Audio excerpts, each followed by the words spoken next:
Alors, on a commencé à en parler la semaine dernière, évidemment, parce qu'on scrute les marchés sur Boursorama et c'est taux longs américains qui ont commencé un petit peu à se tendre et dépasser ce seuil, ce cap, petit seuil des 1%. Bonjour Véronique. Bonjour David. Véronique Riche-Flores, économiste et présidente du cabinet RF Research. Est-ce que la Fed, c'est ça là en toile de fond, la question qu'on se pose, est-ce que la Fed peut éviter, est-ce qu'elle a les moyens d'éviter un emballement sur les taux longs américains? On l'a déjà encore une fois évoqué en fin de semaine, ces rendements obligataires souverains qui sont sur cette trajectoire haussière. Et là, qu'on l'explique, c'est quoi? C'est évidemment cette victoire démocrate au Sénat qui a redonné ce coup de fouet donc, au taux long américain.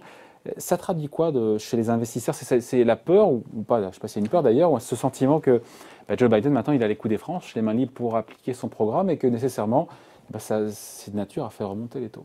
C'est tout à fait ça. Joe Biden a un programme qui est considérable. On a des fois peut-être un petit peu, s'il est appliqué.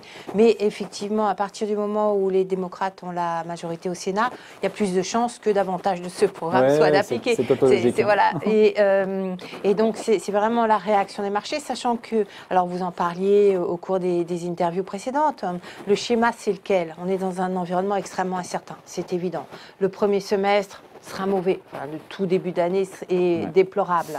On a des inquiétudes sur l'économie ou une incertitude sur l'épidémie, une incertitude énorme. Néanmoins, donc autant ça pousse pas à la flambée des taux longs. Et c'est exactement. Et on voit qu'aujourd'hui il n'y a pas d'inflation, il n'y a pas de.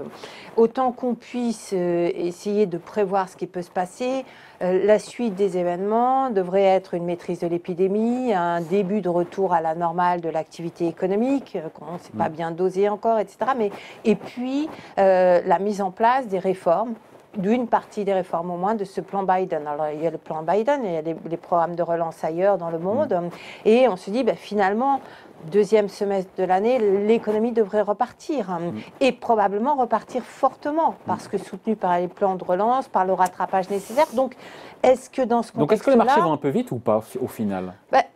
Finalement, oui et non. Les marchés sont là pour prévoir. Aujourd'hui, sur le papier, rien ne justifie plus, quelque part, qu'on maintienne, qu'on envisage des taux qui se maintiendraient à 1% pour les taux longs à 10 ans aux États-Unis.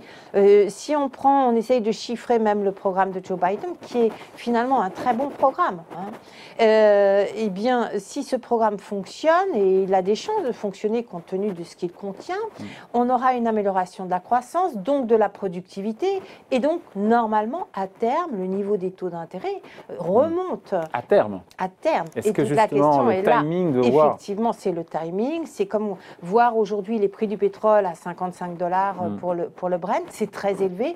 Heureusement, c'est sans impact parce que finalement, on a très peu de consommation de pétrole, donc les prix font un petit peu ce qu'ils veulent. Si on avait une consommation normale dans les conditions actuelles, ce qui c'est antinomique, mais ce serait beaucoup plus douloureux. Et aujourd'hui, la question, effectivement, c'est à partir du moment où les marchés ont quelque part la conviction que les taux à terme seront forcément plus hauts qu'aujourd'hui, est-ce que ce mouvement risque de se faire trop vite compte tenu des conditions actuelles? Donc, la question, tout le monde sent bien ce risque. C'est logique que les taux longs américains remontent. Tentent à remonter. Du fait des perspectives sur le second semestre. C'est assez logique. Et du fait du programme de Biden, mais là, peut-être que ça pourrait aller un peu trop vite. Ça pourrait aller un peu trop vite et inquiéter la Réserve fédérale américaine. Ce qui probablement... Pas pour l'instant. Pas pour l'instant, mais qui, vous savez, une fois si on reprend 20 ou 30 points de base, on est sur une tendance quand même graphiquement qui suggère que le mouvement puisse s'accélérer assez vite.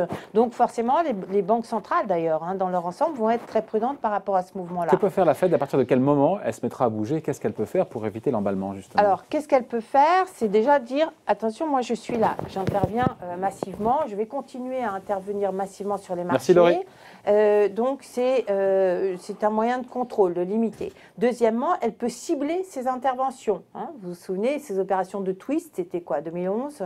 C'est-à-dire qu'on achète, au lieu d'acheter sur la partie plus courte de la courbe des taux, on va plutôt cibler les achats sur du 10 ans, de manière à contrôler, pas forcément l'intégralité de la courbe des taux, mais in fine, ça revient quand même un petit peu à ça. Toute la question étant néanmoins de savoir jusqu'où peuvent aller ces interventions et contrer, jusqu'où ces interventions peuvent contrer une volonté des marchés. Et là, c'est beaucoup plus difficile parce qu'en réalité, on s'aperçoit que quand il y a véritablement une remontée des anticipations d'inflation, en réalité, c'est ce qui se passe, hein, eh bien finalement, elles finissent par filtrer. La Fed peut temporiser le mouvement, mais voilà, on temporise et le mouvement se déplace. Il ira peut-être se jouer sur les taux, sur les échéances plus longues, sur les taux à 30 ans.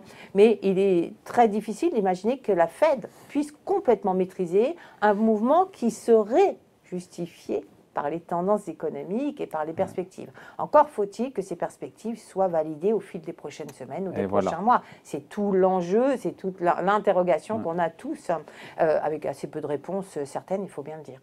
Juste, mais à partir de quel moment la Fed va se mettre à bouger, en tout cas à agir, à parler, à communiquer là-dessus? À mon avis, assez tôt. À mon avis, assez tôt, parce que là, on est quoi? On est à 1% et des brouettes. On est à 1,10, c'est rien du tout. Il faut quand même rappeler que c'est historiquement bas. Enfin, 1% sur le 10 ans américain, je veux dire, c'est déjà très faible. D'autant que jusqu'à présent, si vous voulez, quand on regarde la diffusion de ces niveaux de taux d'intérêt dans l'économie, par exemple, sur le marché immobilier, les taux hypothécaires ont continué plutôt à baisser. À mon avis, ils ont touché leur point bas. Mais quand les taux hypothécaires vont commencer à remonter, selon la réponse des acquéreurs, hein, et il se peut qu'elle soit très rapide en réalité. Ça pourrait faire bouger la Fed. Voilà, la situation financière des entreprises qui est. C'est pas le taux à 10 ans, c'est surtout l'impact que ça peut avoir effectivement sur notamment. Et puis l'allure du taux à 10 ans. Hein.